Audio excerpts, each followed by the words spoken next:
गुणांचा मुळारंभ आरंभतो निर्गुणाचा नमो शारदा मूळचत्वार वाचा गमो पंथ आनंतया राघवाचा आपदाम परतारम दातारं सर्वसंपदां लोकाभिरामं श्रीरामं भूयो भूयो नमाम्यहं सर्वमंगलमांगल्ये शिवे सर्वार्थसाधिके शरण्ये त्र्यंबके गौरी नारायणे नमोस्तुते कृष्णाय वासुदेवाय हरये परमात्मने प्रणतक्लेशनाशाय गोविन्दाय नमो नमः। गोपाल कृष्ण भगवान की जय। हरे राम राम राम हरे हरे हरे कृष्ण कृष्ण कृष्ण हरे हरे।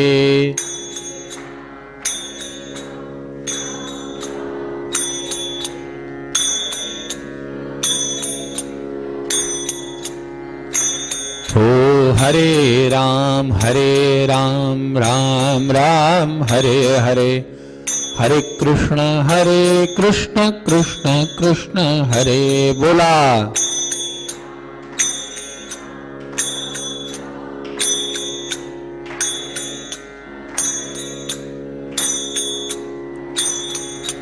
हरे राम राम राम हरे हरे हरे कृष्ण कृष्ण कृष्ण हरे हरे हरे राम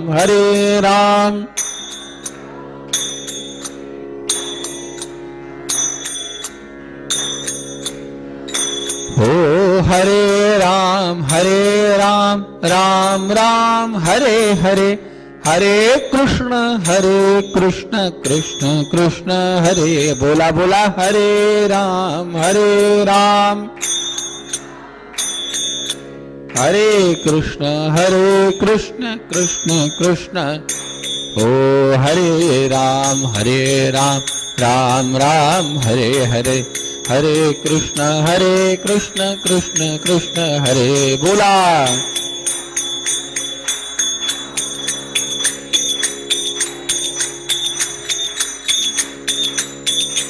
ओ हरे राम राम राम हरे हरे हरे कृष्ण कृष्ण कृष्ण हरे बोला।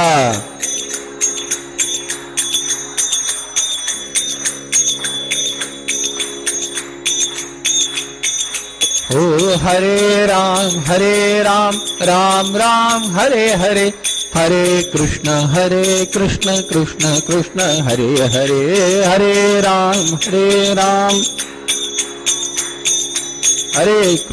हरे कृष्ण कृष्ण कृष्ण हरे राम राम राम हरे हरे हरे कृष्ण कृष्ण कृष्ण हरे हरे हरे राम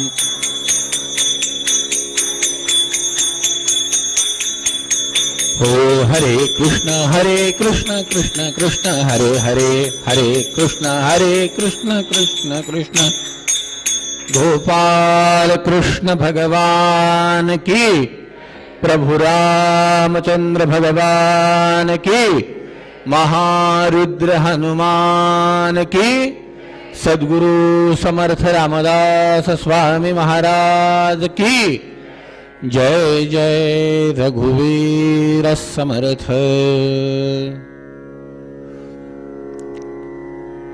जन्माद्यस्य यतोऽन्वयादितिरतश्चार्थेष्वभिज्ञस्वराट् तेने ब्रह्महृदाय आदिकवये मुह्यन्ति यत्सूरयः तेजो वारिमृदां यथा विनिमयो यत्र सर्वत्र मृषा धाम्ना स्वेन सदा निरस्तकुहकं सत्यं परं धीमहि धर्मः प्रोज्झितकैतवोऽत्र परमो निर्मत्सराणां सताम् वेद्यं वास्तवमत्र वस्तु शिवदं तापत्रयोन्मूलनम् श्रीमद्भागवते महामुनिकृते किं वा परैरीश्वरः सद्योरुध्यवरुध्यतेऽत्र कृतिभिः शुश्रूषुभिः तत्क्षणात् निगमकल्पतरोर्गलितं फलम् शुकमुखादमृतद्रवसंयुतम् पिबत भागवतं रसमालयम्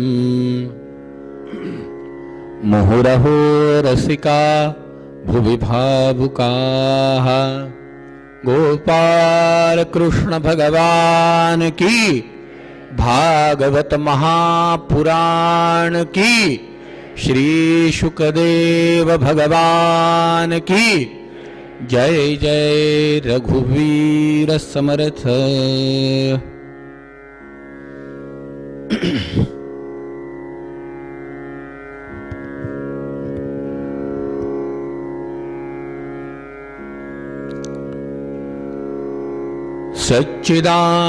सच्चिदानन्दरूपाय विश्वोत्पत्त्यादिहेतवे तापत्रयविनाशाय श्रीकृष्णाय वयं नमः।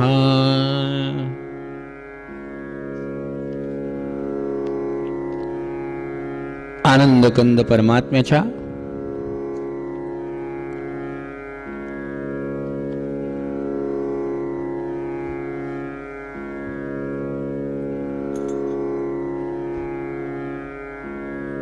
अलौकिक स्वरूपाची जाणीव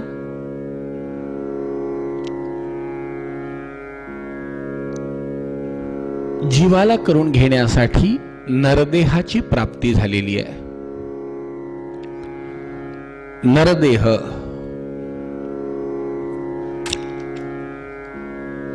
समर्थांनी सांगितलंय, दासबोधामध्ये आपण वाचलंय, या नरदेहाचे निज्ञाने सच्चिदानंद पदवी घेणे एवढा अधिकार नारायणे कृपावलोकने दिधला। या नरदेहाच्या माध्यमातून सच्चिद आनंद पदाला जाता येतं। सच्चिद आनंद पदाची प्राप्ती आपल्याला या नरदेहाच्या माध्यमातून करून घेता येते। सच्चिद आनंद पद म्हणजे कोणतं पद? आपण शिवलीलामृत वाचतो, नाही पूर्ण शिवलीलामृत वाचलं तरी श्रावण महिना आल्यावर आपण निदान 11वा अध्याय तर नक्कीच वाचतो। या 11व्या अध्यायामध्ये महानंदेची परीक्षा आहे। कथाभाग आपल्याला माहिती आहे। महानंदेची परीक्षा जेव्हा भगवंतांनी घेतली त्यावेळेला भगवान महादेवांची स्वारी सौदागराचा वेश धारण करून तिच्या दाराशी आली आहे।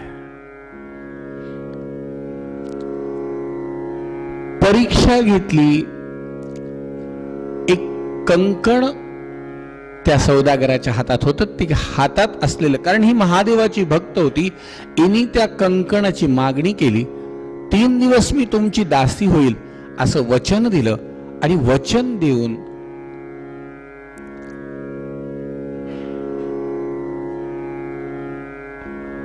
सौदागराशी ती महानंदा गणिका रत झाली। आपल्याला माहिती आहे, कथाभाग आपल्याला ऐकलेला, ज्यांनी ऐकलेला नाही त्यांच्यासाठी थोडासा कथाभाग घ्या, की ज्या वेळेला महादेव परीक्षा घ्यायला आले, तिच्या हातातलं ते कंकण महादेवांना महादेवांनी सौदागराच्या वेश धारण केलेलं ते हातात त्यांचं जे कंकण होतं, हे कंकण महानंदेंनी आवडलं म्हणून मागितलं. 3 दिवस ती महानंदा त्यांच्याशी रत होण्याचा निर्णय घेतली. आणि हा निर्णय घेतल्यानंतर त्याच दिवशी रात्री जो नाट्यमंडप आहे जिथे ती ते शिवलिंग ठेवती, त्या नाट्यमंडपाला आग लागती. आग लागल्यानंतर त्या आगेमध्ये ते लिंग भस्म होतं. आणि हा सौदागर तिला आधी सांगितलेलं असतं सौदागराने की भंगले की दग्ध झाले, जर हे शिवलिंग तुझ्याकडनं भंग किंवा फुटलं किंवा दग्ध म्हणजे जळालं तर मी या शिवलिंगाकरता प्राण देईल. शिवलिंग भस्म झालेलं कळालं आणि म्हणून मग सौदागरांनी अग्नीमध्ये प्रवेश केला. त्याच्याबरोबर सौदागरांनी जसा अग्नीत प्रवेश केला तसा महानंदेनी सुद्धा त्याच्या पाठीमागे सती जायचं. आता ती 3 दिवस त्याच्याशी रत झाली होती. म्हणजे अनेक पैलू आहेत तसे या कथेचा विचार करायला गेलं तर अनेक पैलू आहेत. पण आता आपण आपल्या मुख्य पैलूकडे चाललोय. एक म्हणजे त्या गणिकेने ज्या वेळेला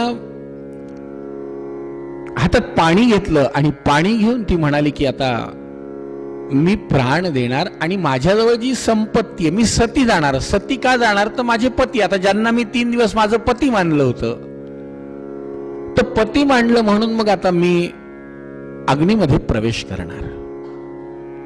कारण आपल्याकडे सती जाण्याची प्रथा होती. तिच्या बाकीच्या सगळ्यांनी तिला समजावून सांगितलं, वेडी आहे का तू? अगं वेश्येला काय रोज नवीन नवरा असतो, आता तू काय उगीच त्याच्याकरता तू कुठे प्राण देते? तिने बघितलं नाही, पण माझा पण आहे ना, पण काय माझा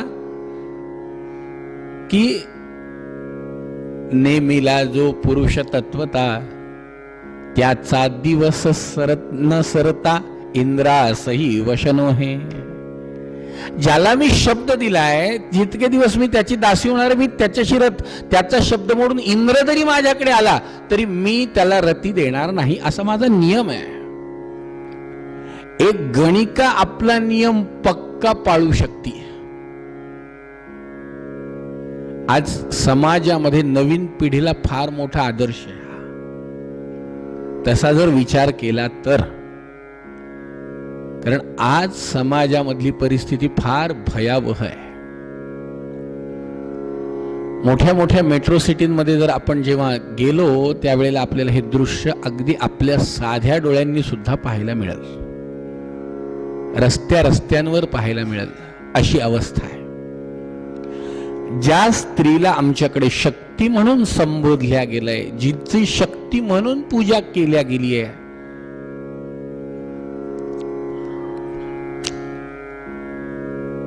अवस्था फार वाईट आहे. तिने बघितलं मी 3 दिवस तुमची दासी आहे आणि 3 दिवस मी ज्यांची दासी आहे, जर त्यांनी अग्नीत उडी घेतली तर माझं कर्तव्य आहे पतीसोबत माझं जीवन संपवणं. म्हणून तिने पण अग्नीत उडी घ्यायचं ठरवलं.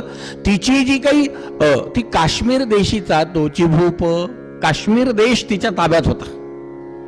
ती तिथली स्वतः राजा होती महानंदा. तिने ते सगळं दान करायचं ठरवलं आणि अग्नीत प्रवेश करायचं ठरवलं. आपला मुद्दा इथे की ज्या वेळेला तिने अग्नीत प्रवेश केला, प्रवेश केल्याबरोबर महादेवांची स्वारी प्रगट झाली. महादेवांची प्रगट झालेली स्वारी महानंदेला झेललं. महानंदेला भगवान महादेवांनी तिला आपल्या हातावरती झेललं आणि जेव्हा आपल्या हातावरती झेललं महादेव प्रसन्न झाले. अग्नी विझला आणि महादेव म्हणले, मी तुझ्या भक्तीवर प्रसन्न झालोय आणि मी तुला ठरवलंय न्यायचं. कुठे? कैलास पदावर. कैलास पदावरती, कैलास जिथे माझं वास्तव्य आहे तिथे मी तुला न्यायचं ठरवलंय. तिथे श्रीधर स्वामींनी लिहिलं की तिने तिच्या तपामुळे त्या परम पदाची प्राप्ती करून घेतली, ज्या पदावरती गेल्यावरती जेथे नाही आधी व्याधी, जिथे आधी नाही व्याधी नाही, क्षुधा तृषा भेद बुद्धी, ते पद प्राप्त करून घेतलं की त्या पदावर पोहोचल्यावर जिथे भूकही लागत नाही, तहानही लागत नाही, ते पद चांगलंच आहे म्हणलं. असे आता स्वयंपाक करून करून कंटाळाच आलेला आहे म्हणलं, भूक नाही लागली म्हणजे स्वयंपाक करायचं काम मिटलं. होतं ना असं. काय असतं, एक वय असतं ना, खूप उल्हास असतो. सकाळी वेगळे पदार्थ, दुपारी वेगळे पदार्थ, रात्री वेगळे पदार्थ, पुन्हा दुसऱ्या दिवशीचं इडलीचं भिजवून ठेवलं म्हणलं आजच. ते एक वय असतं. पण एका वयानंतर म्हणलं काहीच कशालाच हात लावायची इच्छा होत नाही. जे हातावर आणून दिलं ते खायची तयारी असते. काही द्या, वय असतं ते. एका वयानंतर सगळ्या गोष्टींचा कंटाळा यायला लागतो. एका वयानंतर सगळ्या गोष्टींबद्दलची रसिकता कमी व्हायला लागते. मग अशा वेळेला आता ही जी अवस्था आहे ना, ज्या वेळेला कशामध्ये रस उरत नाही, त्यावेळेला एक आणखी अवस्था होती. ती अवस्था म्हणजे अशी की तगमग व्हायला लागती, जीवाची घालमेल व्हायला लागती, जीव बेचैन व्हायला लागतो, जीव अस्वस्थ व्हायला लागतो. कारण जोपर्यंत त्या गोष्टींचं अट्रॅक्शन होतं, जोपर्यंत त्या गोष्टींबद्दल आकर्षण होतं, तोपर्यंत शरीरात बळ होतं, तोपर्यंत निदान ते करण्याची धमक होती आणि ते मिळवण्याची ओढ होती. पण जेव्हा त्या गोष्टींबद्दलचं आकर्षणही संपलं आणि आकर्षण जरी शिल्लक राहिलं तरी करण्याची ताकद संपली, अशा वेळेला जी अवस्था होती ती फार अवघड अवस्था आहे. आणि ती अवस्था सरासरी 50 नंतरची आहे. 50, 60, 70. समर्थ रामदास स्वामींनी पद लिहिलंय ना, 50 वर्षे होती हलती दातांच्या पंक्ती, काळे केस शुभ्र होती, त्याला म्हातारा म्हणती सावध सावधान. 50च्या आधीचं पण लिहिलेलं आहे बरं का, पण इथे सगळे 50च्या पुढे होते म्हणून मी 50च्या पुढे म्हणलं. तो बिचारा 10 वर्षाचा मुलगा येऊन बसला, त्याला वाटेल 50च्या आधी काही नाही लिहिलं का. समर्थांनी 10 वर्षापासून लिहिलेलं आहे. किती आहे तुझं वय? हा, म्हणजे जवळपास आहे. 10 वर्षाचं वय असतं. हे 10 वर्षाचं वय समर्थांनी लिहून ठेवलं. 10 वर्ष बालपण. 10 वर्ष बालपणात कळत नाही करावं काय, काय करू नये हे कळायच्या आत 10 वर्ष संपतात. 20 वर्षे तारुण्य अंगी संचरला मदन, तेथे कैसे राम राम. एकदा तारुण्याकडे गाडी जायला लागली की तिथे रामनामाचा काही संबंध येत नाही. म्हणून समर्थ म्हणाले तिथे तरी सावध सावधान, सावध व्हा. समजा 20 नाही 30ची होता भरती, पुत्रदाराती प्रीती, उत्पन्नाची पडली भ्रांती. एकदा 20चे 30, 2चे 4 झाले, संसार वाढला, बायको आली, मुलं झाले की उत्पन्नाची पडली भ्रांती. मग आपोआपच मनात येतं, म्हणलं यावर्षी उन्हाळा यायच्या आतच कुरडया पापड करायला सुरुवात करावी वाटतं. कारण हळूहळू सगळ्यांना माहिती होऊस तर 1 महिना जातो, मग नंतर ऑर्डर मिळायला महिना लागतो पुन्हा. का बरं? कारण मुलांचे शिक्षण, घर चालवणं सगळंच असतं म्हणलं. 30 वर्ष असे जातात. 40 वर्षे झाली, डोळा 40शी आली, काही दिसेनासे झाले, पडली नेत्रासी भूली सावध सावधान. समर्थ म्हणतात 40 वर्ष जरी झाले तरी हीच अवस्था, 50 वर्ष झाले तरी तीच अवस्था. 60ची बुद्धी नाठी. 60व्या वर्षी देवाचं नाव घेऊ म्हणलं होईल का?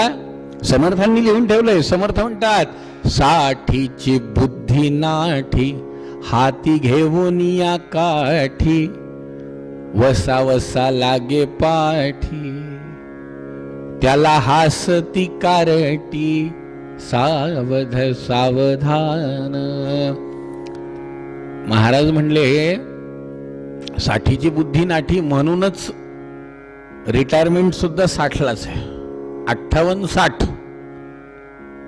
ते म्हणले आम्हाला कामावर यायची खूप गरज आहे. ते म्हणले अर्धा पगार घरी घ्या पण इथे येऊ नका, कारण इथे येऊन तुम्हाला उमजेलच असं नाही. त्याच्यामुळे तुम्ही घरी थांबा, भले तुम्हाला गरज आहे म्हणून अर्धा पगार पेन्शन म्हणून घरी घ्या, इथे नका येऊ. 70ची हीच रचना. कसे तरी 70 गाठले. आता या आकड्यांमध्ये जाणाऱ्यांची संख्या कमी होत चालली. 70, 80, 90 असे सापडत, 100 तर अजिबातच सापडला तरी एखादा. 70 वर्ष आयुष्याचे गेले. आणि त्यावेळची अवस्था कशी होती? समर्थांनी लिहून ठेवलं, 70ची हीच रचना, बसली जागा उठवेना, हालवेना बोलवेना.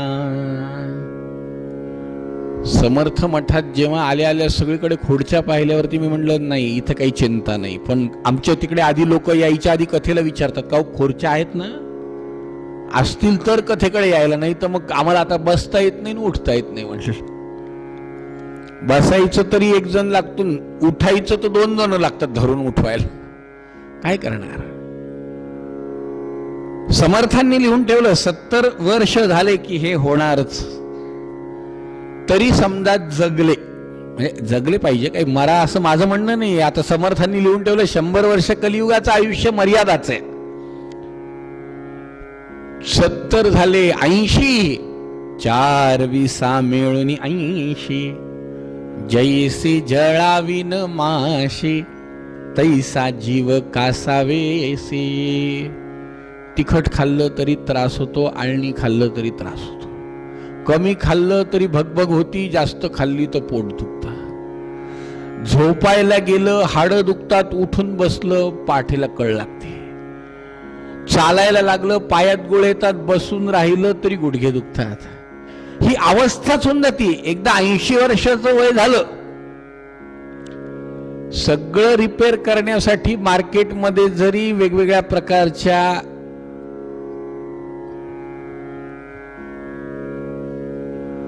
पॅथॉलॉजी उपलब्ध असल्या, सगळं करून मिळतं. काय मिळत नाही आज बाजारात? गुडघ्याच्या वाट्या बसवून मिळतात, दात बसून मिळतात, कानातले पडदे, सगळं, डोळ्यातल्या लेन्स मिळतं, सगळं कृत्रिम. अहो हृदयाची वॉल खराब झाली तर बसवून मिळतात. इतकी सगळी जरी सोय असली तरी शेवटी माणसाचं एकदा वय झालं की माणसाला या सगळ्या गोष्टींचा आपोआप कंटाळा यायला लागतो. शेवटी तगमग व्हायला लागती. शेवटी काही लोक म्हणतात की काय करावं, लवकर आम्हाला देवाने असंच आता हसता हसता घेऊन जावं. म्हणलं बस आता काही थांबायची इच्छा उरली नाही. ही जीवनाची अवस्था आहे. 4 विसा मिळून 80, अशी अवस्था 80 वर्षात. 90 वर्षापर्यंत तरी जगलाच समजा. वर्ष झाले 90, बोलवेना एक शब्द, बसून राहायचं. येणाऱ्यांनी विचारलं, का हो आजी जेवण जात नाही का? म्हणलं 3 वेळा जेवते. म्हणलं झोप नाही लागत का? मग चेहरा असा का? ते आता तसा चेहरा, त्याच्यावर किती जरी प्रयत्न केला तरी, आता किती प्रकारची त्याला क्रीम लावले, किती प्रकारचं काही केलं तरी शेवटी तो वयाचा त्याचा परिणाम त्याच्यावरती दिसणार. असे 90 वर्ष झाले. 90 काय, समर्थ म्हणाले शतमान पुरुष झाला. 100 वर्ष झाले, झाला परी वाया गेला. 100 वर्ष होऊन आयुष्य वाया गेलं. रामदास याची बोला.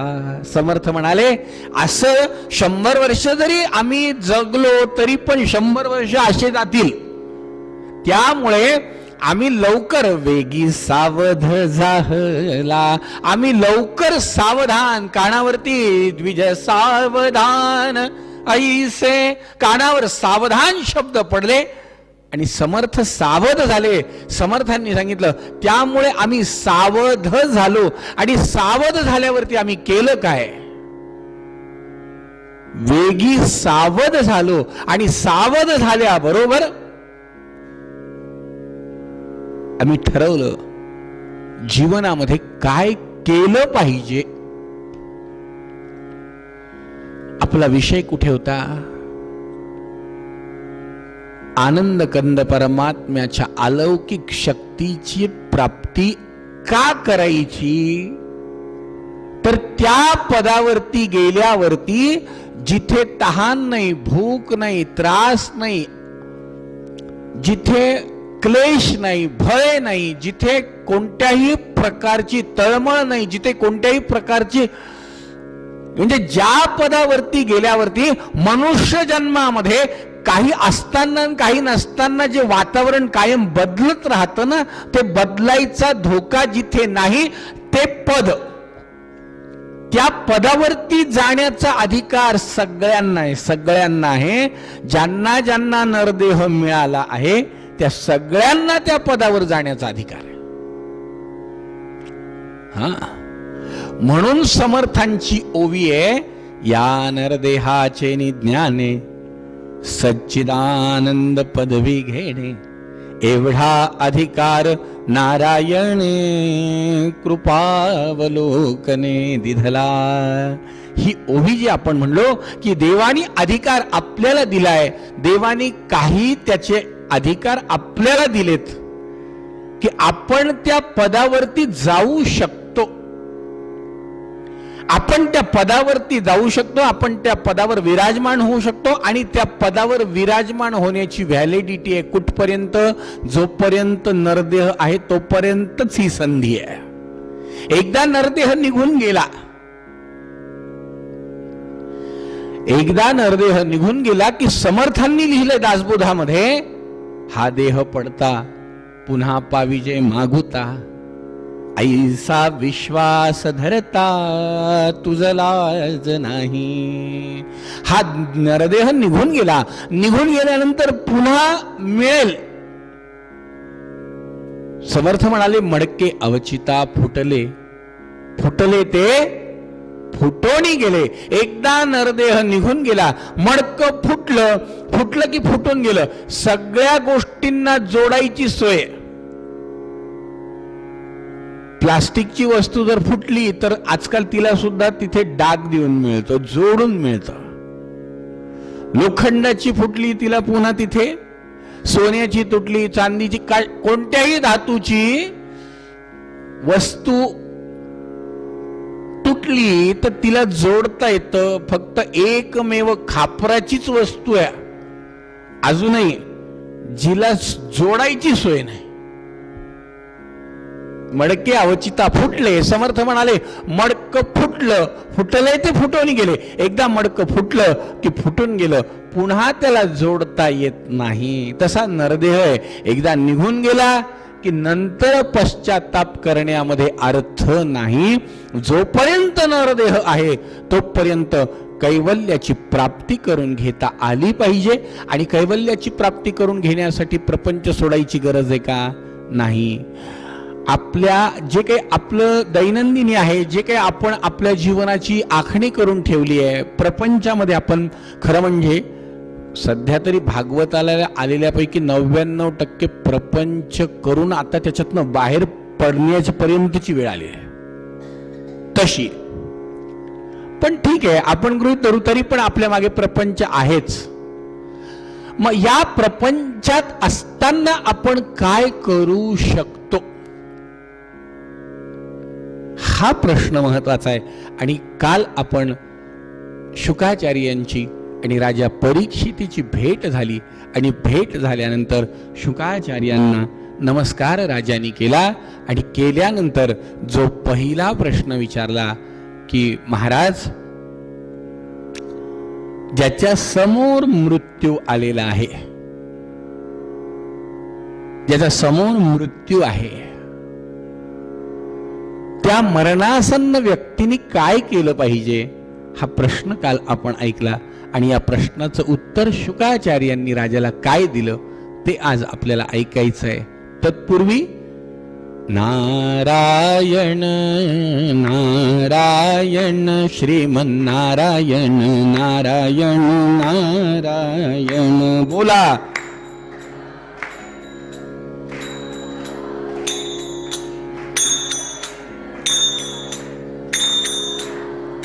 हो नारायण नारायण श्रीमन्नारायण नारायण नारायण बोला. नारायण नारायण श्रीमन्नारायण नारायण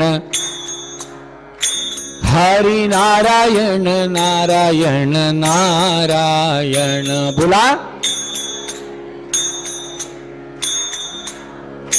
हरि नारायण नारायण नारायण बोला. प्रभु नारायण नारायण नारायण प्रभु. कृष्ण नारायण नारायण नारायण कृष्ण. सत्य नारायण नारायण नारायण सत्य. श्रीमन्नारायण नारायण नारायण श्रीमन्नारायण बोला. नारायण नारायण नारायण हरि नारायण नारायण नारायण हरि नारायण नारायण नारायण हरि. सत्य नारायण नारायण नारायण. कृष्ण नारायण नारायण नारायण. श्रीमन्नारायण नारायण नारायण बोला बोला. नारायण नारायण नारायण हरि नारायण नारायण नारायण हरि नारायण. कृष्ण नारायण नारायण नारायण. श्रीमन्नारायण नारायण नारायण श्रीमन्नारायण नारायण श्रीमन्नारायण नारायण नारायण. गोपाल कृष्ण भगवान की.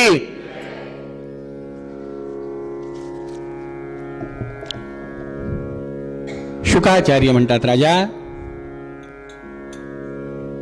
श्रोत्रव्याधिनी राजेंद्र नृणां संति सहस्रशः अपश्यतामात्मतत्त्वं गृहेषु गृहमेधिनां निद्रया हीयते नक्तं व्यवायेन च वावयः दिवाचारथे हया राजन् कुटुम्बभरणेन वा देहापत्यकलत्रादिष्वात्मसैन्येष्वसत्स्वपि तेषां प्रमत्तो निधनं पश्यन्नपि न पश्यति तस्माद् भारत सर्वात्मा भगवान् ईश्वरो हरिः श्रोत्रव्यः कीर्तितव्यश्च स्मर्तव्यश्चेच्छता भयम्. शुकाचार्य म्हणतात, राजा ज्याच्या समोर मृत्यू आलेला आहे, अर्थात मृत्यू प्रत्येकाच्या समोरच आहे, फक्त त्यांनी दुर्लक्ष केले म्हणून बरं आहे, नाहीतर समर्थांनी सांगितलंय की येत्या घडीचा मानी भरोसा तो एक मूर्ख जाणावा. येणारी घडी आपल्या मालकीची आहे हे ज्याला असं वाटतं त्याच्या इतका मूर्ख कोणी नाही.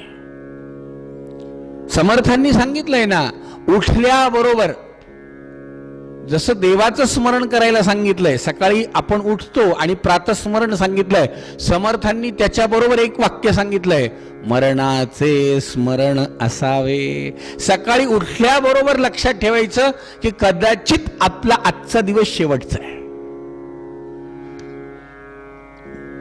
म्हणजे तुम्ही नका असं म्हणू, पण समर्थांनी म्हणजे आपल्याला 7 दिवस काढायचे आहेत आपले. दुर्दैव आहे, पण आपल्याला खरं सांगू का, राजाला तरी पक्क माहिती होतं की आता 7 दिवस मरणार नाहीये. आपल्याला माहिती नाही, आम्हाला माहिती आहे पक्क, मग चांगली गोष्ट आहे, फार चांगलं आहे. पण संतांनी सांगितलंय की असा विश्वास कधी कधी माणसाचा घात करू शकतो. कारण हा आपण म्हणतो म्हणजे आता आपल्याला म्हणावंच लागतं. असं काय असतं, कधी कधी ना संसारात राहून माणसाचा ओव्हर कॉन्फिडन्स पण वाढलेला असतो. काही होत नाही हो, करा असे नका, गमतीचा भाग बाजूला राहू देऊ. पण माणसाच्या मनाला एक गोष्ट शिकवली पाहिजे की सांगता येत नाही की कोणती घडी आपल्या मालकीची आहे, कोणती घडी आपल्या मालकीची नाही. शास्त्रांनी लिहून ठेवलंय, कोण दिवस येईल कसा कोण सांगतो, कुणालाच माहिती नाही कोणत्या क्षणी काय होईल. एक दिवस हत्तीवरी मिरविशी तू नवऱ्या परी, एक दिवस दारोदारी भीक मागतो, कोण दिवस येईल कसा कोण सांगतो. सांगता येत नाही कोण दिवस. समर्थ म्हणाले, कोणत्या क्षणी काय होईल सांगता येत नाही. एवढ्या करता एकदा. आणि बरं, दुसरी गोष्ट, जरी माहिती आहे आम्हाला की आम्ही 7 दिवस जाणार नाही, 8 दिवस जाणार नाही, अजून 15 दिवस जाणार नाही, महिनाभर जाणार नाही, 2 वर्ष जाणार नाही, 4 वर्ष जाणार नाही, कधीतरी जावं लागेल एवढं नक्की ठेवा. नाही तर नेमकी असं व्हायचं की जाणार नाही हे डोक्यात बसल्यावरती कधी जायचं नाही असं डोक्यात नको बसायला. कारण असा प्रयत्न अनेकांनी केला पण यशस्वी कोणाचाच होऊ शकला नाही. 1400 वर्ष चांगदेव एवढं योग सिद्धी प्राप्त करणारा आपल्याला तरी अजून असं काहीच नाही. आपण अजून अलीकडेच आहे. आपलं थोडं बीपी हल्लं की आपल्याला तात्काळ गोळी घ्यावी लागते. कारण त्याच्या पुढची भीती आहे ना की समजा अटॅक आला तर करता काहीच येणार नाही ना, म्हणून गोळी तर घ्यावीच लागेल. पण तो योगामध्ये एवढा तरबेज होता की यम आलेले त्याला दिसत होते. आणि यम यायच्या आधी त्यांनी काय करायचं चांगदेवांनी की समाधी लावायची. समाधी लावून प्राण शक्ती शरीराच्या बाहेर काढायची. आता शरीराच्या बाहेर प्राणशक्ती पडली. यमांची ड्युटी काय आहे, शरीरातले प्राण काढायचे. पण जेव्हा त्यांनी स्वतःच शरीराच्या बाहेर प्राण काढले त्याच्यानंतर अंतरिक्षामध्ये ते भ्रमण करायचे. बरं, आता त्यांनी येऊन पाहिलं की ज्या चांगदेवांना मारायचंय ते चांगदेवच तिथे नाही म्हणल्यावरती मारायचं कुणाला. असा मृत्यूशी चांगदेवांनी थोडा न थिडका 1400 वर्ष लपंडाव खेळला. 1400 वर्ष.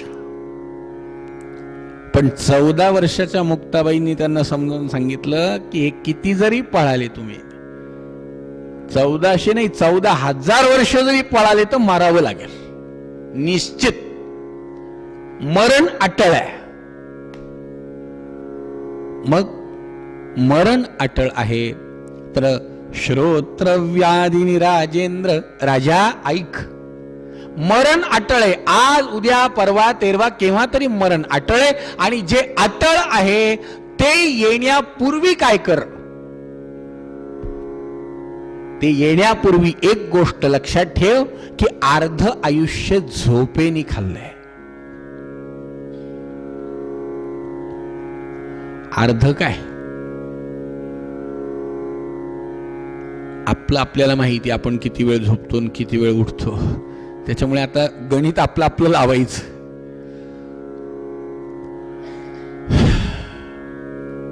आमचं जेव्हा हे भागवत ठरवायचं ठरलं ना, तेव्हा सरासरी आम्ही दैनंदिनी काढली. सकाळी उठल्यानंतर प्रत्येकाचं शेड्यूल काय काय असेल. दुपारी 2 पर्यंत जेवणा खावणापर्यंत आम्ही येऊन थांबलो. म्हणलं मग 2ची, ते म्हणले नाही, सकाळपासून 6 पासून उठलेले 2ला थोडे दमलेले असतात, त्याच्यामुळे 2 ते 4 एकदा झोप झाली की मग आपण 4ला भागवत ठेवू. म्हणजे त्या 2 ते 4 झोपेतनं उठल्यानंतर उठले तर भागवताला, नाही तर झोपलेच, मग काही प्रश्नच नाही. पुन्हा थेट संध्याकाळी 6लाच उठतील.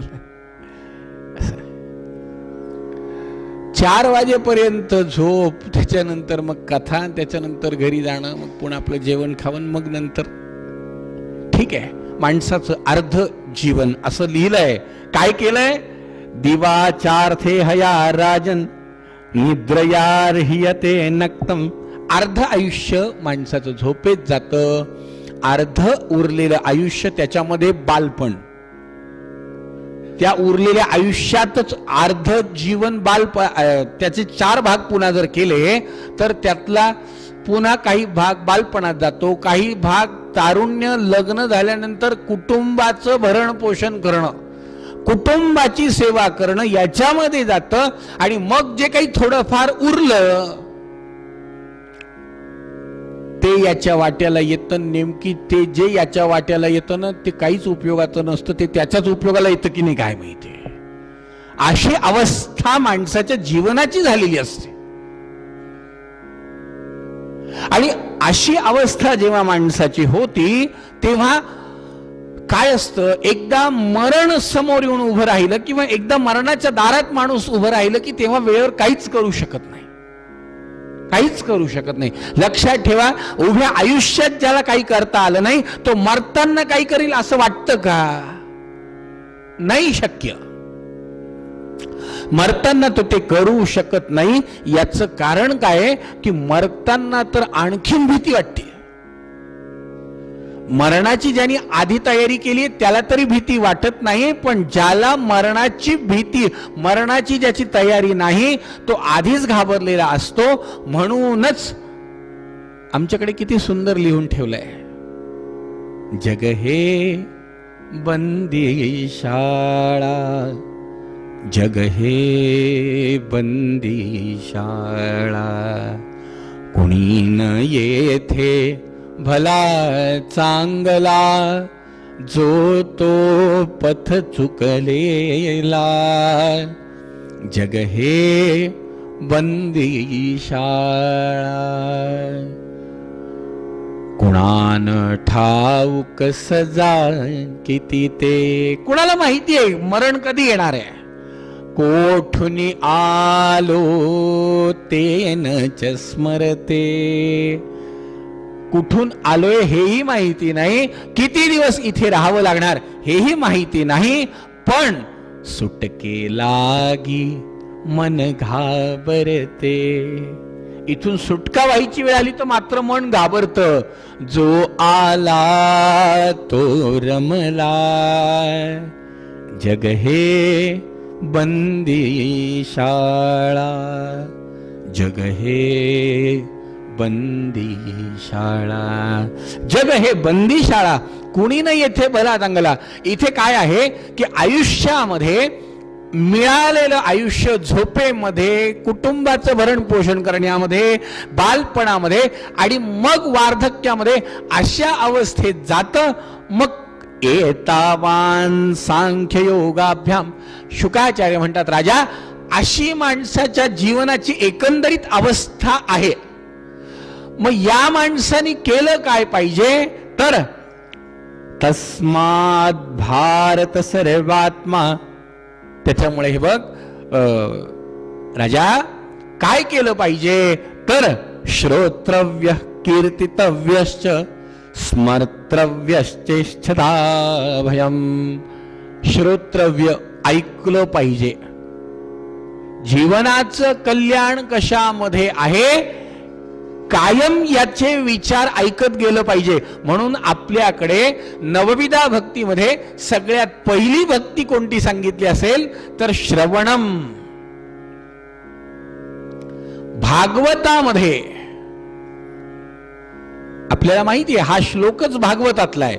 श्रवणम कीर्तनम विष्णू स्मरणम पादसेवनम अर्चनम वंदनम दास्यम सख्यम आत्मनिवेदनम. गोपाल कृष्ण भगवान की.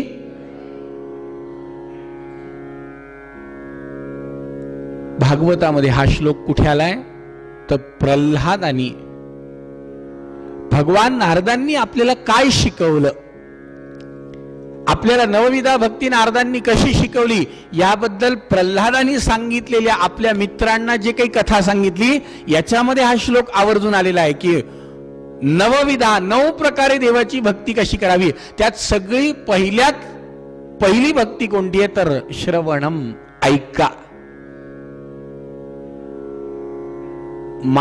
महात्म्यांचं म्हणणं काय आहे ते आधी ऐका.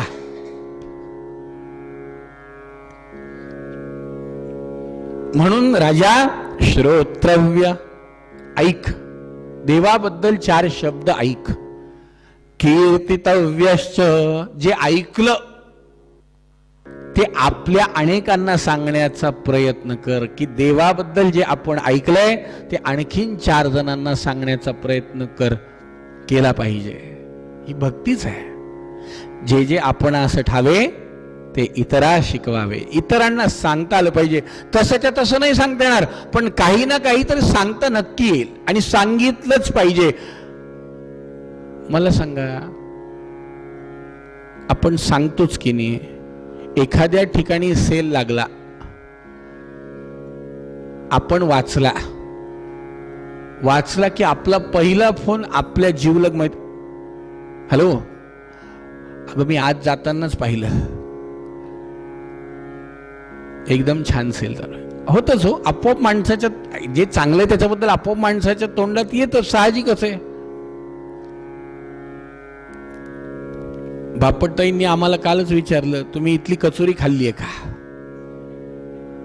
म्हणजे नाही छान मिळते म्हणली. आमच्या इथे इंदोरला जशी कचोरी मिळते तशी कुठे चांगली आहे म्हणून सांगितली. आपोआप कीर्तन झालंच की नाही कचोरीचं. समोशाचं छान मिळतो. जिलेबी, रबडी जिलेबी कधी खाल्ली का, म्हणजे तुम्हाला नाही विचारते मी, त्यांनी मला विचारलं. तुम्ही खाल्लीच असणार आहे, इंदोरच्या लोकांनी नाही खाल्ली असं कसं होईल. कीर्तितव्यश्च, आपोआप माणसाच्या मुखातनं कीर्तन, ज्या गोष्टी आपल्याला आवडल्या किंवा ज्या गोष्टी आपल्याला कळाल्या किंवा ज्या गोष्टी आपल्याला माहिती आहेत त्याचा आस्वाद आपल्या माणसाला कळावं हा त्याच्या मागचा हेतू आहे.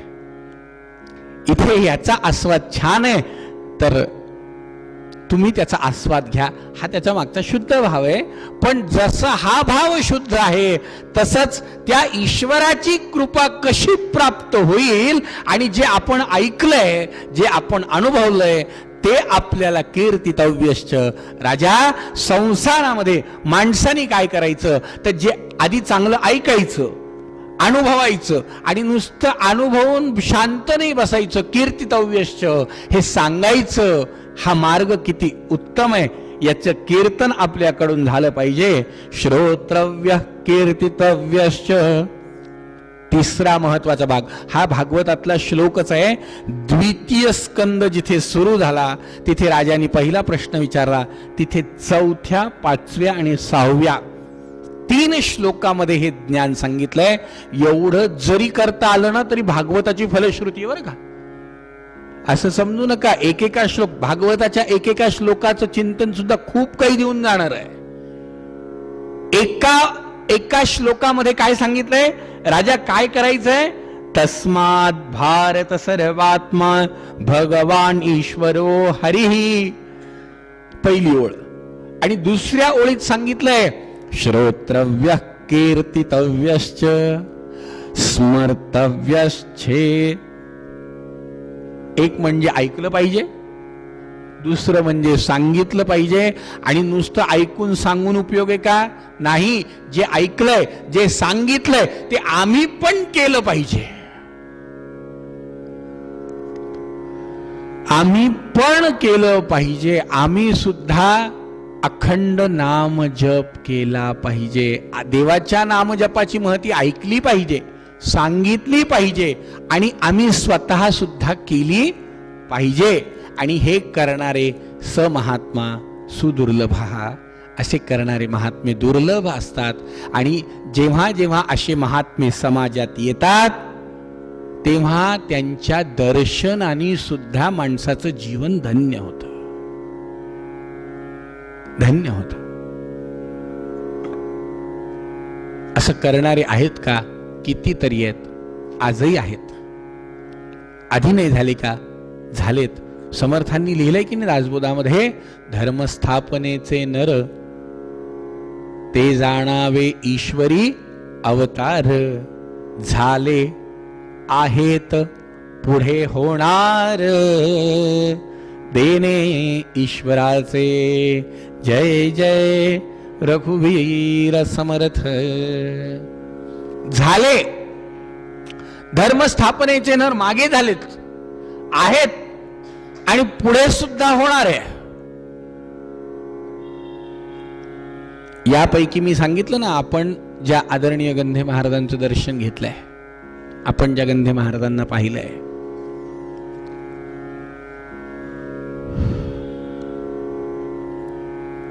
अगदी बरोबर हा समोर जसा बसलाय तसा मी गंधे महाराजांच्या कीर्तनात बसायचो. एवढाच होतो मी, 12 वर्षाचाच होतो. गंधे महाराजांची माझी भेट जेव्हा झाली तेव्हा मी 12 वर्षाचा होतो.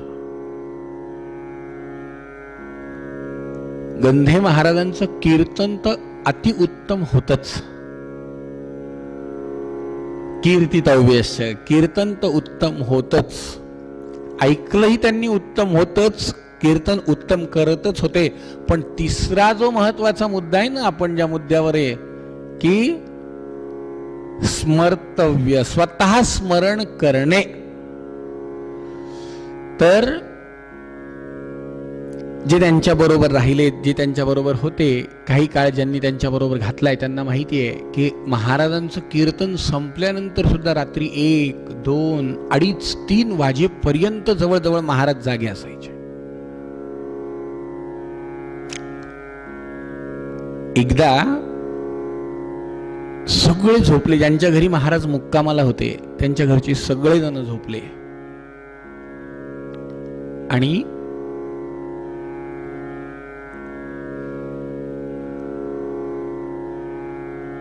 अचानक काहीतरी कामानिमित्त कशामुळे काहीतरी त्यांना जाग आली त्या घरातल्या मुख्य व्यक्तीला. त्या व्यक्तीला जाग आली, त्यांनी पाहिलं गंधे महाराज देवासमोर बसलेले होते. आणि देवासमोर बसलेले होते, त्यांनी विचारलं, महाराज तुम्ही झोपले नाही? महाराज म्हणले, नाही. काय करताय? काही नाही महाराज, जप करत होते. रात्री 2:30-3 वाजताची वेळ. त्या व्यक्तीने विचारलं, महाराज एवढ्या रात्री तुम्ही जप कशासाठी करत बसले? आता एका वेळ जप करायची का झोपायची आहे? अहो, लोक कीर्तनात बसतात झोपतात, भागवतात बसतात झोपतात. आता तुम्ही झोपायच्या वेळेला तर झोपा, तुम्ही त्या वेळेला सुद्धा जागे. महाराज म्हणले, काय म्हणले माहितीये महाराजांचं उत्तर काय होतं? महाराज म्हणले,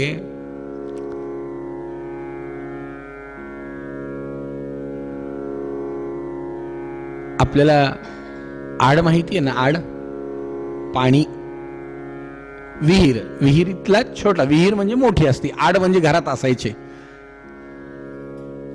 महाराज म्हणले, आडाचं पाणी काढायला असतो पोहरा, त्याला पोहरा म्हणतात. इकडे काय म्हणत असेल माहिती नाही, पण पाणी काढण्यासाठी म्हणून.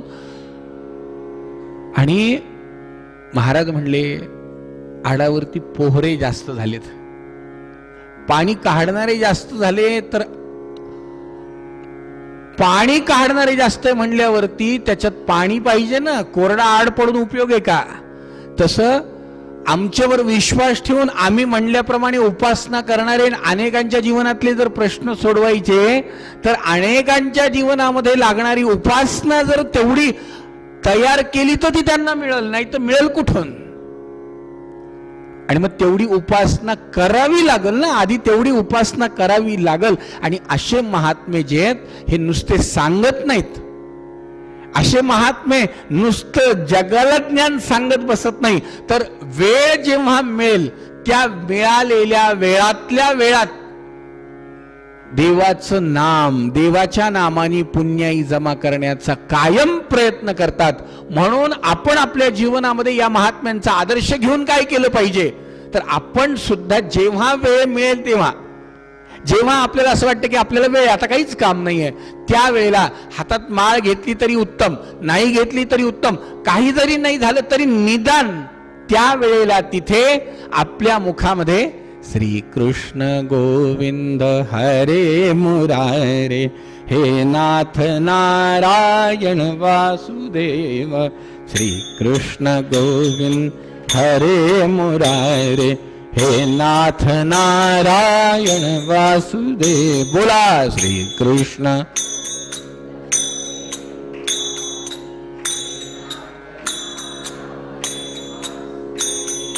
श्री कृष्ण गोविंद हरे मुरारे हे नाथ नारायण वासुदेव.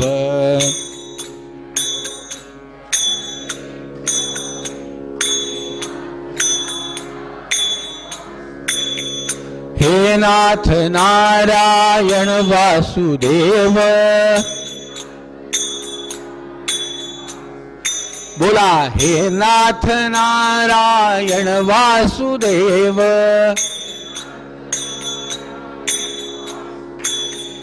हे नाथ नारायण वासुदेव.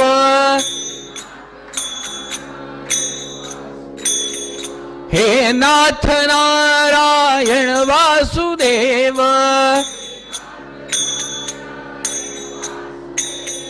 हे नाथ नारायण वासुदेव.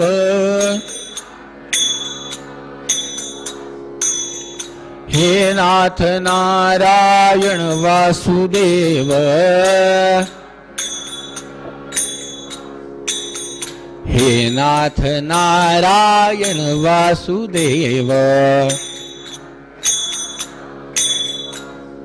हो श्री कृष्ण गोविंद हरे मुरारे हे नाथ नारायण वासुदेव. बोला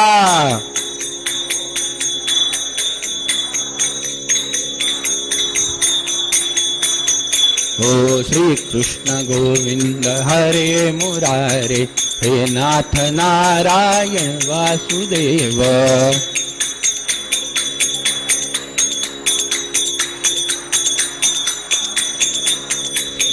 हे नाथ नारायण वासुदेव. हे नाथ नारायण वासुदेव. हे नाथ नारायण वासुदेव. हे नाथ नारायण वासुदेव. हे नाथ नारायण वासुदेव. हे नाथ नारायण वासुदेव.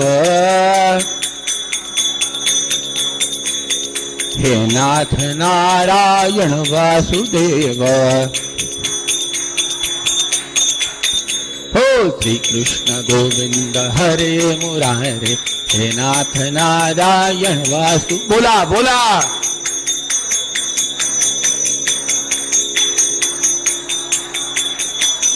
हो श्री कृष्ण गोविंद हरे मुरारे हे नाथ नारायण वासुदेव. श्री कृष्ण गोविंद हरे मुरारे.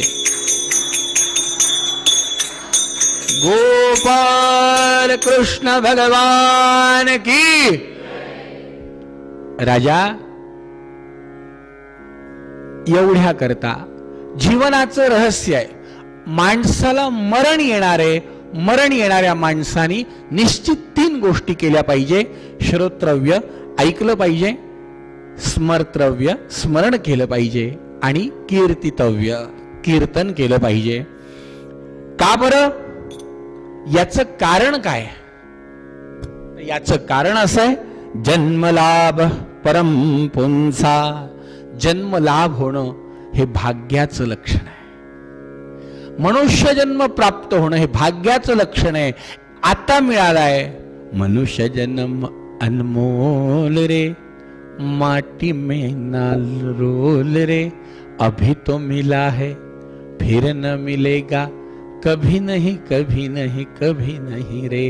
आता मिळालाय, पुन्हा मिळेल की नाही सांगता येत नाही. म्हणून शक्यतो बाकीचे प्रपंचातले लोक काय करतायत याच्यावर आपण काय करायचं ठरवू नका. बऱ्याच जणांचं बहुधा असं होतं की बाकीचे काय करतायत त्याच्यावर करण्याची फार एक वृत्ती असते. म्हणजे कशी? उदाहरण सांगू का? 1-1.5-2 वर्षापूर्वीपर्यंत महादेवाच्या मंदिरात कोणी पाणी घालायला जात नव्हतं.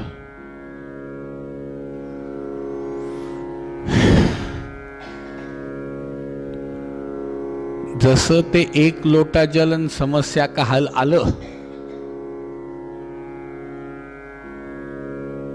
तेव्हापासनं महादेव पाण्यातच आहे. सुट्टीच नाही महादेवाला पाण्याच्या बाहेर.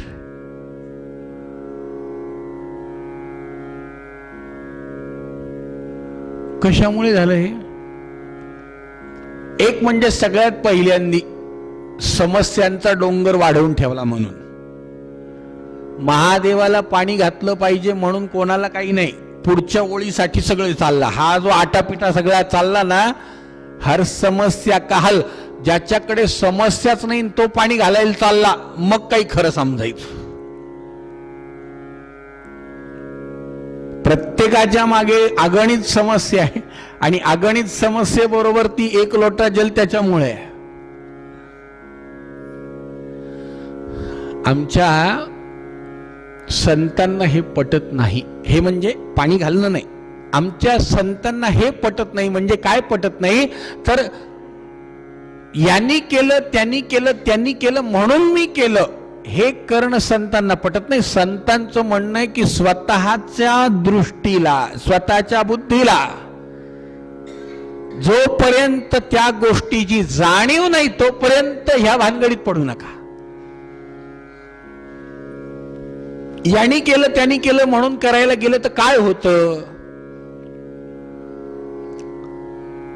आम्ही एक कीर्तनामध्ये, भागवतामध्ये एक उदाहरण कायम सांगत असतो. पंढरपूरला दर्शनाला गर्दी आहे. यात्रा असते पंढरपूरला आषाढीची. शेकडो दिंड्या येतात, लाखो लोक पायी जातात. पण त्याच्यामध्ये सगळेच पांडुरंगासाठी जातात असं नाहीये. काही त्याच्यात हौशे, नवशे आणि गौशे जातात. काही जण खूप छान वाटतं म्हणून जातात, काही जण थोडा बदल व्हावा म्हणून. हिरवी काय म्हणलं, घरी नेहमी 12 महिने 18 काळ तेच तेच तेच, थोडं बाहेर पडलं की बरं वाटतं म्हणलं. असेही काही जण आहेत पारमार्थाला जाणारे. तेवढंच थोडंसं 2-3 तास बाहेर घराच्या बरं वाटतं म्हणलं म्हणून जाणारे. काही गेले पायी आणि पायी गेले, पंढरपूरला पोहोचले. बरं, पहिल्यांदी गेलेल्यांचं असं होतं नेमकी की दरवर्षी जे आलेले ते जे काही करतात, हे म्हणतात आपण जे ह्यांनी केलं तेच आपल्याला करायचं आहे, आपल्याला बाकी काही करायचं. कारण आपल्याला काहीच माहिती नाही. पंढरपूरला आपण पहिल्यांदा आलो. एका महिलेबरोबर तिची मैत्रीण आलेली, नेमकी त्या महिलेचं 3 दिवस त्या रांगेमध्ये, 3-3, 4-4 दिवस रांगेत उभं राहावं लागतं पंढरपूरला. नेमकी रूम मिळाली नाही, लॉकर मिळालं नाही. तिच्या हातात तिच्या आता सोबत सामानाच्या 8-10 दिवस चालायचं होतं. थोडं सामानाच्या 1-2 बॅग होत्या. त्या बॅग बरोबर ती पाठीमागे नेमकी दोन्ही हातात 2 बॅग. पांडुरंग समोर असा आला. आता थोड्या वेळात त्याचं दर्शन घ्यायचं. तेवढ्यामध्ये त्या बॅग जिच्या हातामध्ये होत्या, दरवर्षी येणारी ती महिला तिच्या पाठीला आली खाजू, काही झालं नाही, फक्त पाठीला खाजू आली. ती हुशार होती. तिने पाहिलं आता समोर पांडुरंग दिसतोय, समजा चुकून जर आता आपण इथून बाजूला सरकलो तर आता पुन्हा आपल्याला मध्ये कोणी घुसू देणार नाही. बरं, पाठ तर खाजवायची आहे. तिने काहीच नाही केलं. तिने दगडी खांब आहेत त्या मंदिरामध्ये, पटकन एका खांबाला पाठ लावली, पाठ खाजवली आणि ती पुढे सरकली. आता तिची जी मैत्रीण आली होती तिने पाहिलं बाई आपल्याला मंदिरातलं काहीच माहिती नाही. गप्पा गप्पात आणि कीर्तनात ऐकलं होतं की इथे कुठेतरी मिठी मारायचा एक खांब आहे मंदिरात, गरुड खांब, त्याला मिठी मारतात. तिला वाटलं पाठ लावायचा पण खांब असला, आपण ऐकलं तर काहीच नव्हतं, त्याच्यामुळे हिने पाठ लावली का. ती पुढे गेली की तिने पटकन पाठ लावली, तिने खाजवली, ती पुढे सरकली. त्याच्या मागे तिसरी 50 वर्षापासून येणारी होती. तिने पाहिलं बाई आपण एवढे 50 वर्ष झाले इथं, पाठ लावायचं खांबच माहिती नाही आपल्याला. तिने पाठ लावली, खाज पुढे सरकली. त्याच्या मागे येणारी म्हणली बाई असं असतं. म्हणलं पहा, याच्यासाठी कोणीतरी बरोबर माहितीवालच पाहिजे. म्हणलं आपण इतक्या वर्षापासून या पंढरपूरला येतो बाई, आपलं मेलं सगळं घाई घाई घाई घाई घाई घाई घाई घाई घाई घाई, सगळी घाईच. तिने पाठ लावली. बरं काय असतं, एवढ्याच ह्या स्वभावाचे नाही अजूनही प्रकारचे नग असतात. कसे, एक 50 वर्षापासून, आता आहेत भरपूर असे लोक 50, 60, काही काही 70 वर्षापासून पंढरपूरला पाहिजे. त्यांनी पाहिलं आतापर्यंत 49 वाऱ्या वाया गेल्या काय की म्हणलं पाठ नाही लावली म्हणून, तर त्यांनी 50 वेळा पाठ लावायचं ठरवलं, पुढे मागे.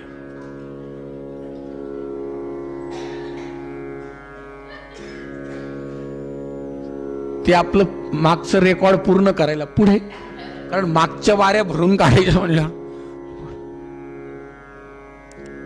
अहो तिथं आणखीन आरडाओरडा सुरू, अहो सरका आम्हाला पाठ लावू द्या, तिथे गर्दी. हे इथपर्यंत ठीक आहे की मागून येणारे प्रत्येक जण पाठ लावत होते. जे पुढे जाऊन पांडुरंगाच्या पायावर डोकं ठेवून बाजूला आले ना, ते म्हणले मालतीबाई अहो तिथं ती पाठ लावायची राहील ना, काय बाई तुमची घाई मेली, सगळी पुढे जायची, चला.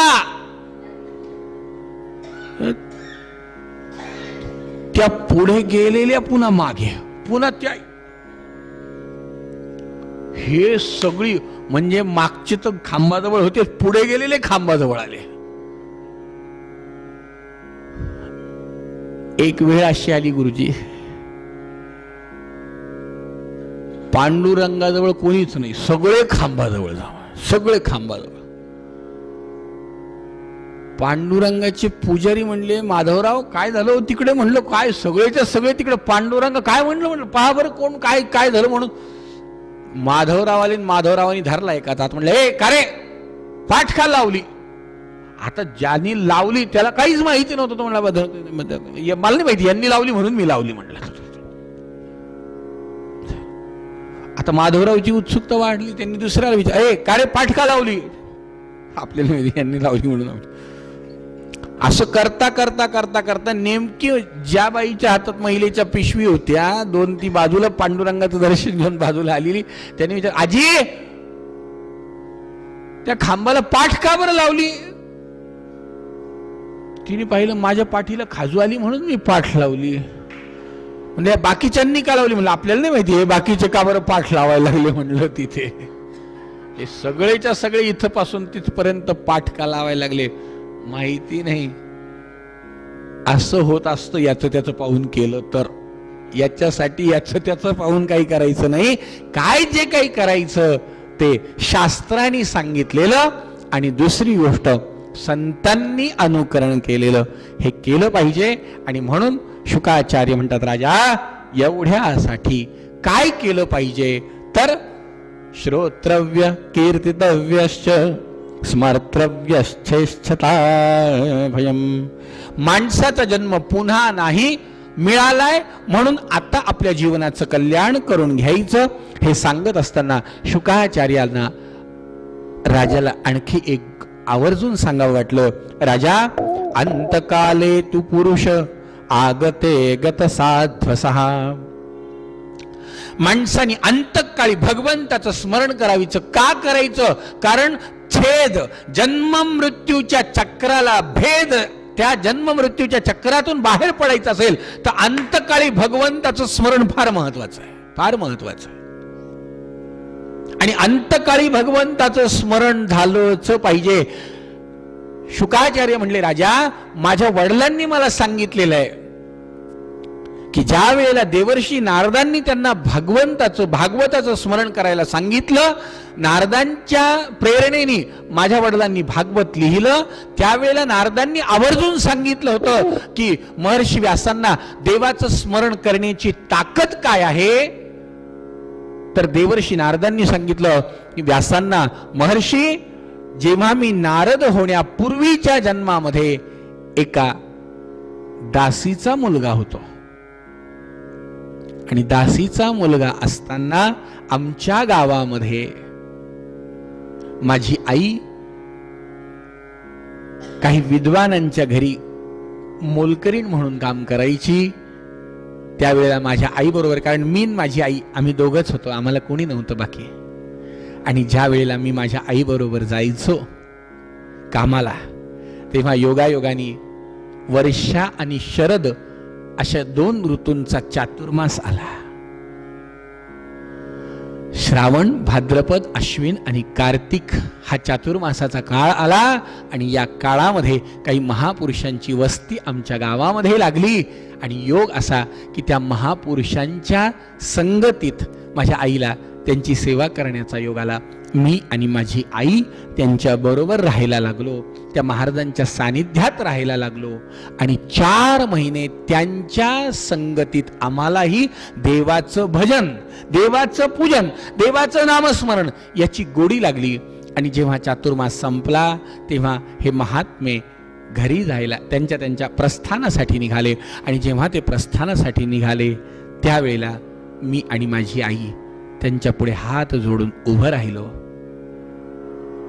आणि आम्ही त्यांना विचारलं, महाराज, आमच्यावर कृपा करा.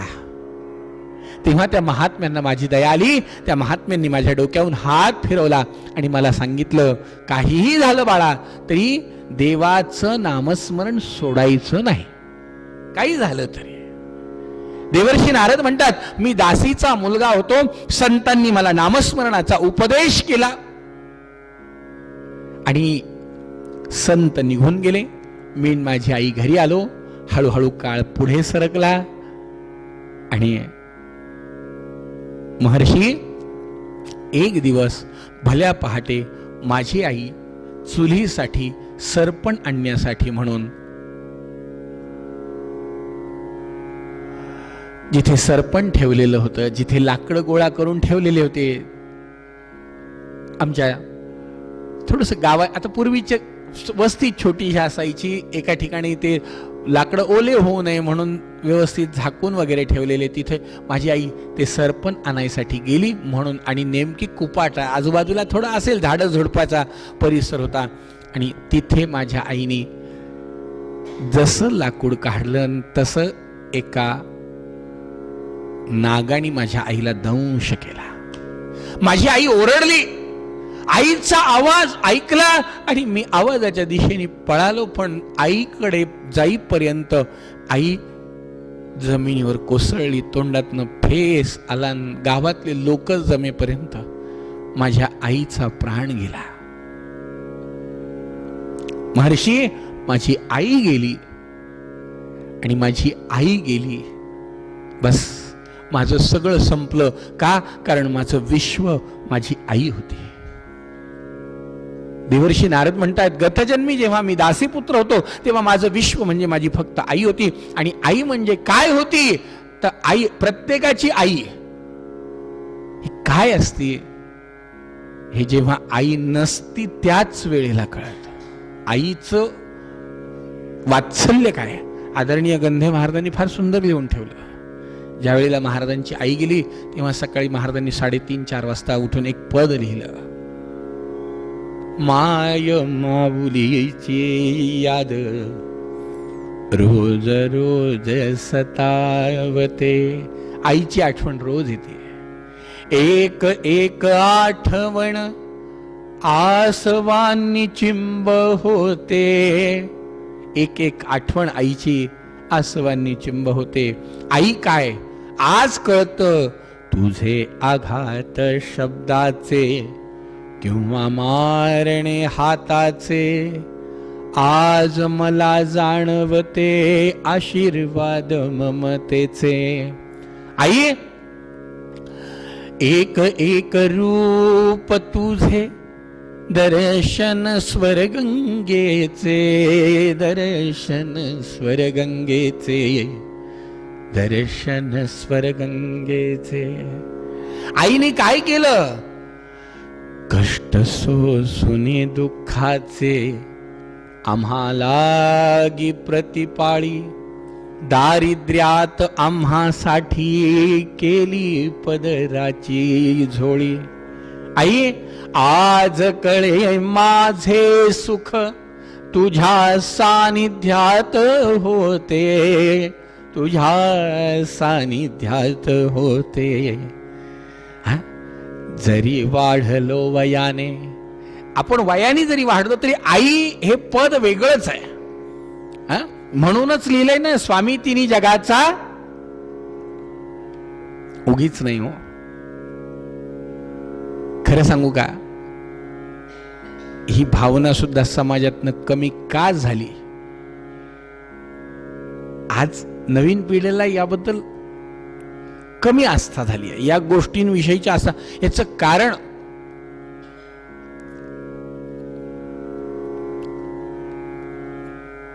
मीमांसा केली तर फार आहे पण थोडक्यात सांगायचं झालं तर आज अनावश्यक गोष्टींच्या मुलांकडनं असलेल्या अपेक्षांनी सुद्धा आईवडिलांचं मुलांचं नातं तुटलंय. अनावश्यक लहानपणापासून त्यांना नको ते जास्त जेव्हा आपण फार मोठे व्हायचे स्वप्न दाखवतो ना तेव्हा त्यांच्या त्या मोठेपणाच्या नादामध्ये कधीतरी आपणही त्यांच्यापासून दुरावलेलो असतो. आणि ही शोकांतिका ज्यांचे मुलं परदेशात राहतात त्यांच्याशी गप्पा मारा तुम्हाला लगेच कळेल. मी सांगण्यापेक्षा तुम्हाला ज्यांचे मुलं परदेशात आहेत ना असे कितीतरी कुटुंब आहेत की जे त्यांच्या मुलांना म्हणतात की बाबा आता बस झालं 5 वर्ष 7 वर्ष 10 वर्ष परदेशात. ज्या दिवशी मुलं परदेशात गेले तेव्हा हे अगदी आवर्जून प्रत्येकाला भेटल्यावर सांग आमचा मुलगा अमेरिकेला गेला आमचा मुलगा अमेरिकेला गेला. कौतुकाने सांगत होते पण आज तेच आई वडील खिन्न मनाने घरात बसलेत. सोडा हे तर काहीच नाही. आपण बातम्या वाचत असाल कायम सतत आपल्या माहितीत येत असेल की असे काही काही लोक आहेत की जे घरात मरून पडले.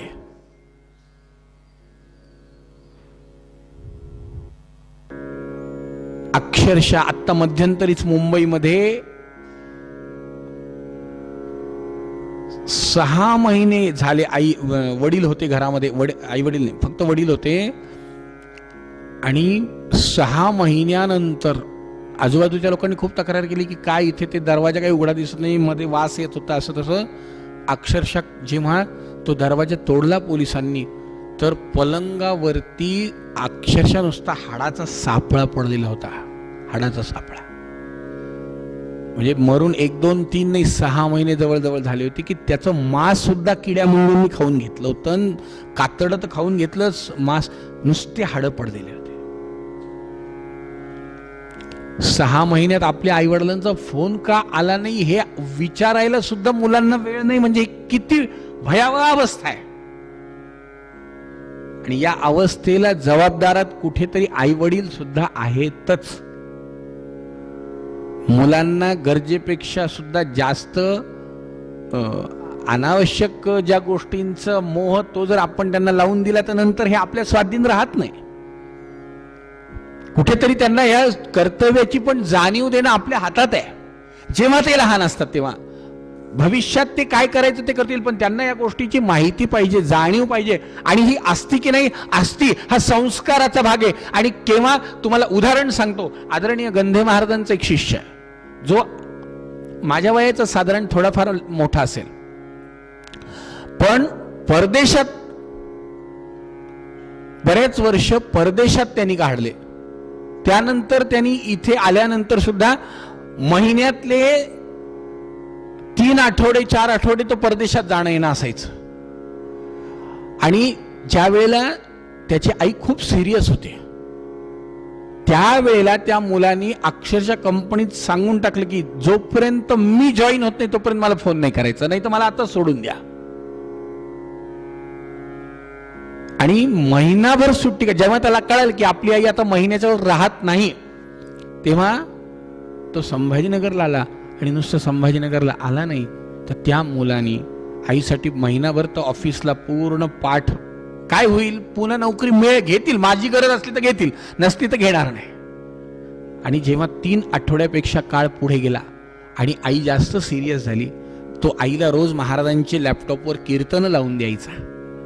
आणि माहितीये, मला सगळ्यात हे वाक्य फार महत्वाचं तुम्हाला सांगा वाटतं की जेव्हा त्या मुलाची आई म्हणली की नाही आता, म्हणजे कीर्तन महिनाभर दवाखान्यात ते ऐकलं, पण शेवटी ते वाक्य माऊलीने वापरलं की आता नाही, मला ऐकायचं नाही. का बरं? कारण आता मी त्यांच्याकडे जाणार आहे. त्या बाईच्याही लक्षात आलं की आता आपलं मरण, त्या माऊलीच्याही लक्षात आलं की आता आपलं मरण जवळ आलंय. त्या म्हणल्या, बाळा आता नको, मला हे नाही ऐकायचं, आता मी त्यांच्याकडे जाणार आहे. तेव्हा त्या मुलाने आईजवळ काय वाक्य वापरलं, ज्यांनी लाखांमध्ये महिन्याला कमाई करायची, ज्याच्यासमोर लाख फार शुल्क अगदी, तो म्हणला, आई तू आप्पा काकांकडे जाणार आहे, आप्पा काकांना सांग, महाराजांना सांग काय की काही दिवसांनी मी पण येणार आहे. तू जाणार आहे म्हणल्यावर कधीतरी मी पण येणार आहे. विचार करा, ह्याच्यासाठी आपलं हे जे आध्यात्मिक ज्ञान आपण जे म्हणतो ना, आपल्या संस्कारांचं म्हणा, आपल्या सनातन धर्माचं हे तत्व जोपर्यंत आपण आपल्यात आणि आपल्या पुढच्या पिढीत रुजवत नाही तोपर्यंत खरा जीवनाचा आनंद मिळूच शकत नाही. आणि तो म्हणला, आई आप्पा काकांना सांग की काही दिवसांनी तो पण येणार आहे. आणि तो उत्तम तबला वाजवायचा. महाराजांच्या कीर्तनात त्यांनी काही वेळा तबला पण वाजवला. तर तो म्हणला, आप्पा काकांना म्हणा मी आलो की मला कीर्तनात तबला वाजवायची माझी जागा राहू द्या, म्हणून मी तबला वाजवायला येणार आहे.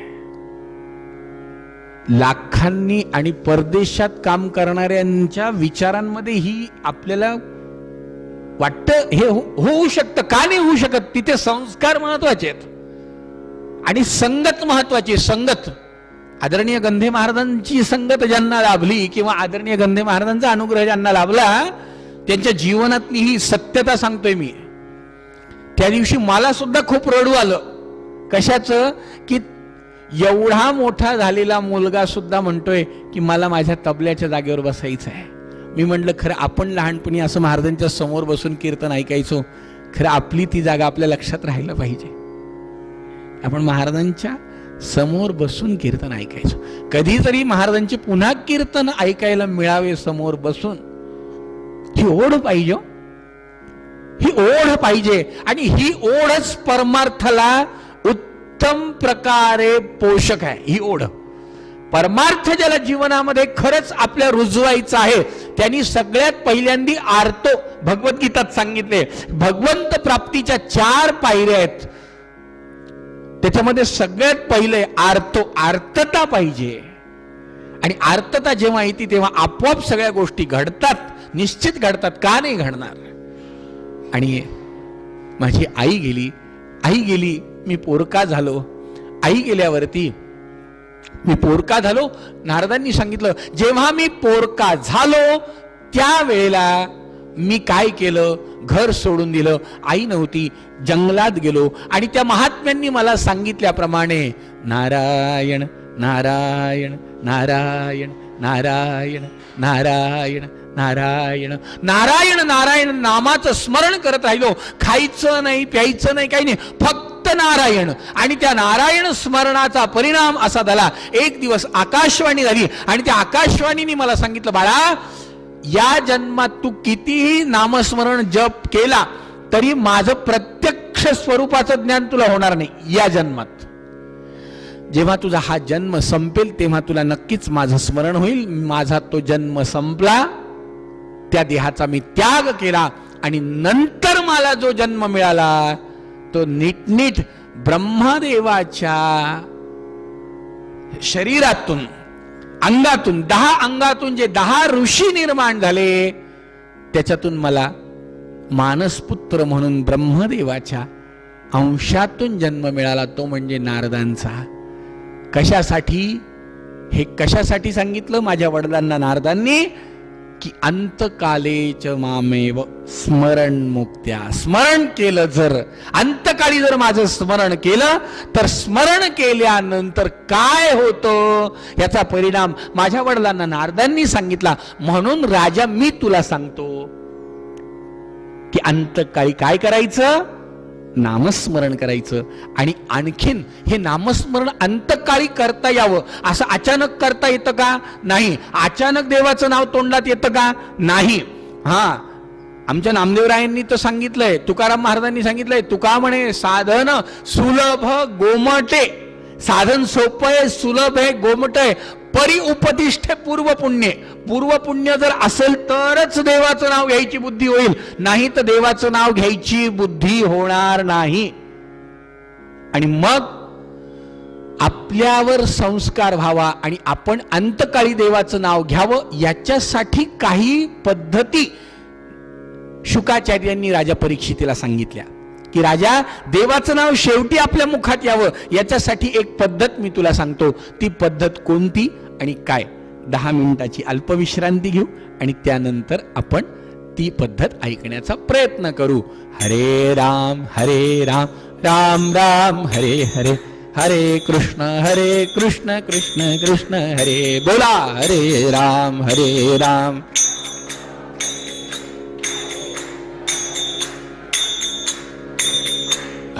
कृष्ण कृष्ण कृष्ण हरे हरे, हरे कृष्ण गोपाल कृष्ण भगवान की.